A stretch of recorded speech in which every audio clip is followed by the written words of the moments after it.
Bonjour à tous, ici Rodem, analyste pour signalforex.fr en partenariat avec UFX Market.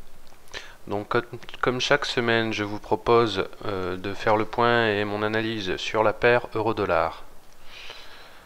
Voilà, donc tout d'abord, je vais prendre le graphique en weekly pour faire un peu le point, prendre du recul comme d'habitude avant de zoomer sur le graphique en daily.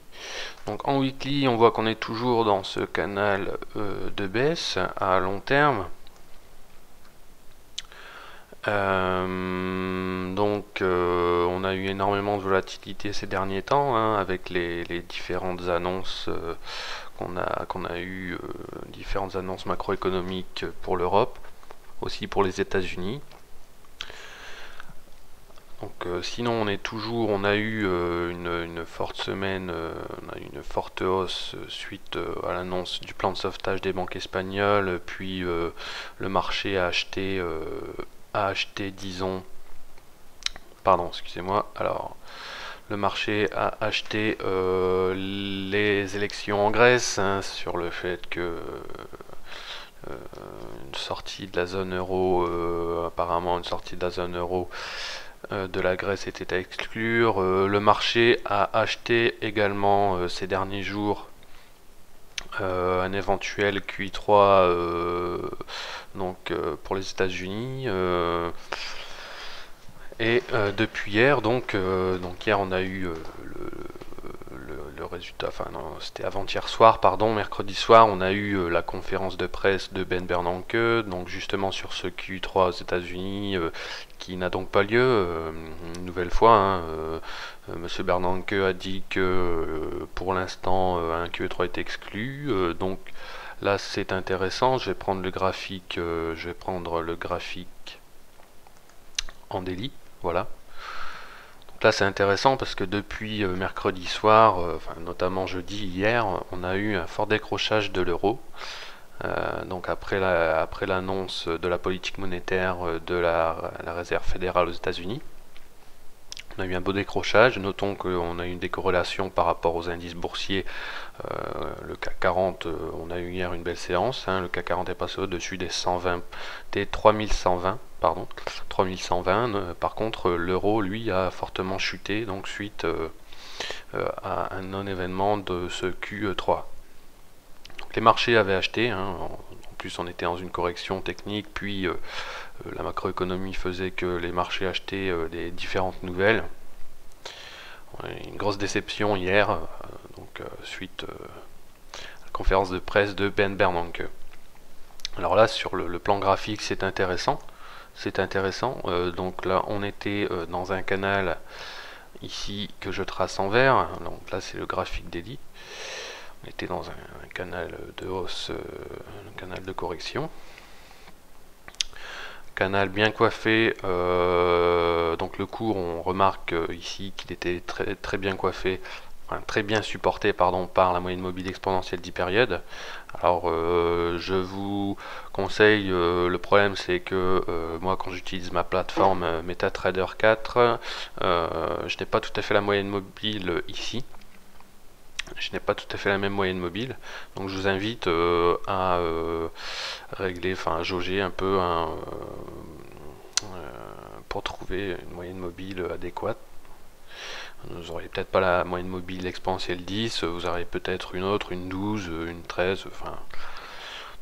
Toujours est-il que moi, sur mes graphiques daily, je me fie à la moyenne mobile 10 périodes exponentielle et à la moyenne mobile 20 périodes simple, ici en rouge. Donc le cours était bien supporté par cette moyenne mobile 10 périodes. Puis donc hier on voit bien que c'est intéressant parce qu'on a cassé donc notre canal de correction ici à la baisse. On a cassé dans le même temps la moyenne mobile 10 périodes exponentielle, puis on est venu donc s'appuyer sur la moyenne mobile la moyenne mobile 20 périodes simple, donc sur le seuil des 1,2540. 1,25, même 1,2535 peut-être, une zone située entre 1,2530 et 1,2540 ici. Donc là c'est intéressant parce que je vais vous dire ça après. Donc ici on a notre plus bas à 1,23. Et donc je reviens sur les derniers jours ici. Ce qui était très intéressant de constater aussi, c'est que on a eu 3 jours. Donc les 3 jours précédant l'annonce de la politique monétaire de la Réserve fédérale aux États-Unis, on a eu 3 jours où on voit très bien que le cours n'a pas réussi à passer au-dessus des 1,27. On voit très bien que au-dessus d'un 27, il y avait plus aucun acheteur de l'euro par rapport au dollar. Là, c'est flagrant. Et puis l'annonce de Ben Bernanke mercredi soir, disons, a achevé fortement mise en cause la tendance haussière, la correction dans la dynamique haussière dans la correction dans laquelle on était jusqu'à maintenant. Donc là, c'est très intéressant parce que, comme je vous ai dit, on a cassé le canal haussier ici. Donc pour la semaine prochaine, alors attendez, je vais peut-être revenir rapidement sur le graphique en weekly.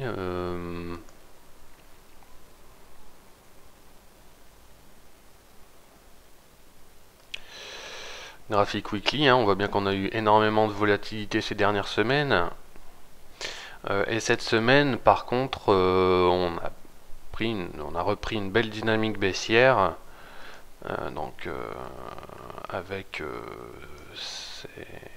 ce beau décrochage qu'on a eu hier jeudi 21 juin.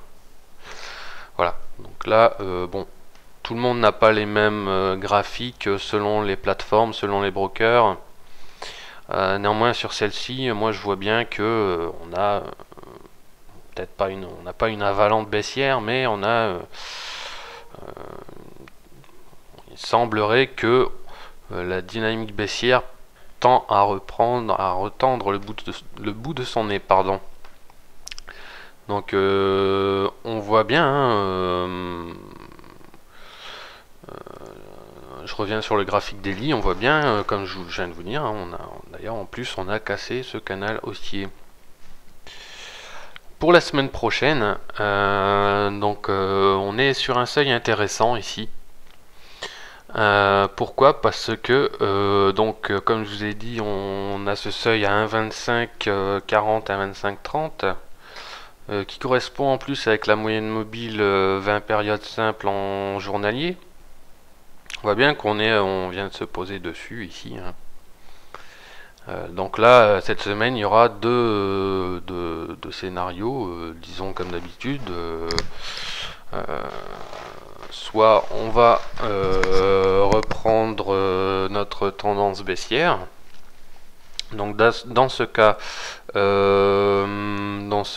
alors on a ici un support à 1,2440. Ah, excusez-moi alors. Donc 1,2440 ici. On a un beau support, on voit qu'on a rebondi plusieurs fois sur ce seuil. Et donc pour cette semaine, il va falloir être attentif, c'est à ce seuil là, des 1,2540.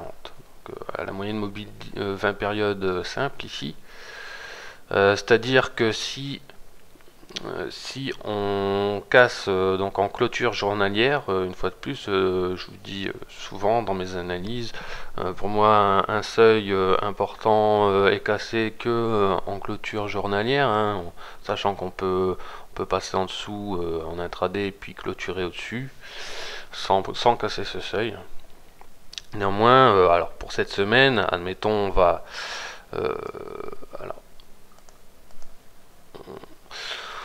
on va certainement revenir tester, faire un petit pullback sur la moyenne mobile 10 périodes, voire sur les 1,26. Et puis, donc dans le premier scénario, ce serait une cassure de ce seuil en clôture journalière. Dans ce cas, on aurait un beau signal de vente en swing, en suivi de tendance, sachant qu'on est toujours dans une tendance baissière à moyen terme et à long terme. Et si on casse ce seuil, donc on aurait pour objectif les 1,2440 dans un premier temps.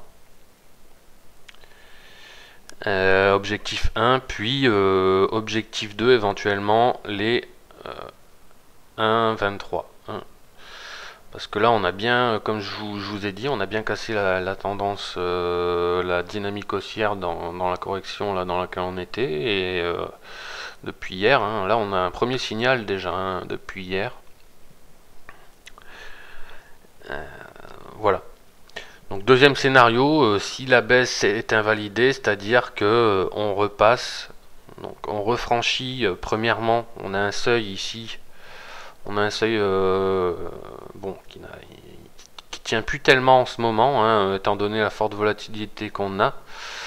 Cependant, on a un seuil quand même important à 1,2630, 1,26, ouais, 1,2625, 1,2630. On a un seuil important, hein, sachant que si on le repasse, on refranchit à la hausse et puis qu'on retourne dans notre, on retourne ici dans notre canal haussier la semaine prochaine. Bon, là ça invaliderait, disons la reprise de la tendance baissière. Le problème, c'est que on a beaucoup de volatilité en ce moment. Hein. On voit très bien que c'est une période assez délicate hein, pour rentrer sur le marché. Sur l'euro-dollar, là, c'est assez délicat. Hein. Donc moi, j'ai quand même un sentiment baissier pour la semaine prochaine. Je pense qu'on va certainement revenir faire un petit pullback aux environs des 1,26 en début de semaine, et puis donc un beau signal serait une cassure de 1,2540 pour entrer short en swing en suivi de tendance baissière. Voilà. C'est à peu près tout. Je ne vous montre pas le calendrier économique, mais je vous invite bien sûr fortement, très fortement, à le suivre régulièrement, tous les jours, pour suivre les différentes statistiques qui paraissent sur l'euro et sur les États-Unis.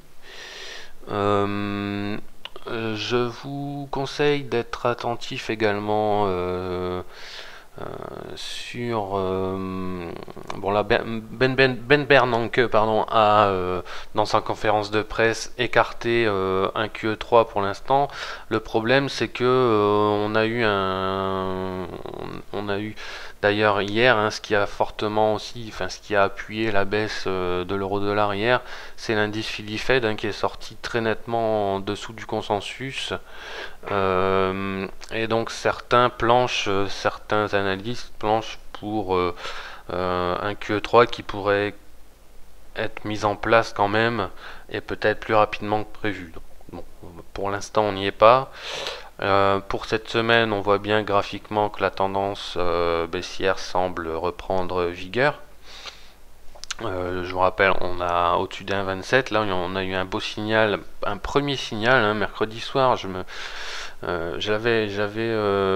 m'avait fait tilt hein, mercredi soir en regardant la clôture. Là j'ai vu 3 bougies, sachant que en général quand on est dans une dynamique haussière avec plusieurs jours donc à la suite d'une tendance haussière, quand on a plusieurs bougies, plusieurs séances journalières où on en a des mèches vendeuses, bon, c'est déjà un premier signe que la baisse, enfin que la hausse s'essouffle de façon importante. Hein. On voit bien qu'au-dessus d'un 27, il n'y avait plus personne en acheteur. Deuxième signal, on a eu la cassure de ce canal ici, hein. Donc on a déjà deux premiers signaux qui tendent à penser que on peut avoir un sentiment baissier pour la semaine prochaine. Alors par contre, soyez vigilants, hein, si on repart à la hausse, bon bah, ça serait invalidé. Pour ceux qui rentrent, donc soit comme je dis une cassure des 25-40, soit si on vient faire un pullback sur les, on a ici le seuil des 1,2580. On a une résistance intraday, hein. On peut très bien la refranchir en début de semaine prochaine. Je vous ai dit, un seuil important c'est 1,26 à 26,30, hein. Si on revient tester ce seuil, c'est assez délicat quand même pour rentrer en position, hein, en short sur ce seuil.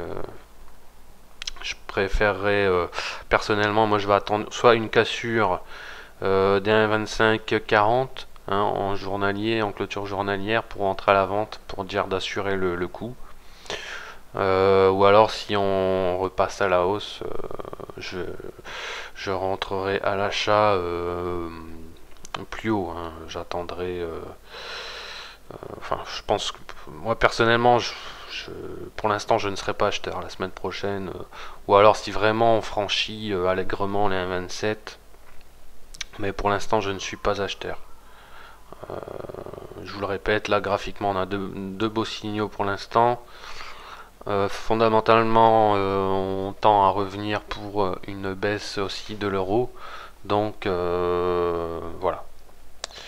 Voilà, et bien l'analyse est maintenant terminée. Je vous souhaite à tous et à toutes un très bon week-end de bon trade. Et rendez-vous sur signalforex.fr pour débattre et partager vos analyses. Voilà, je vous souhaite un excellent week-end. Au revoir.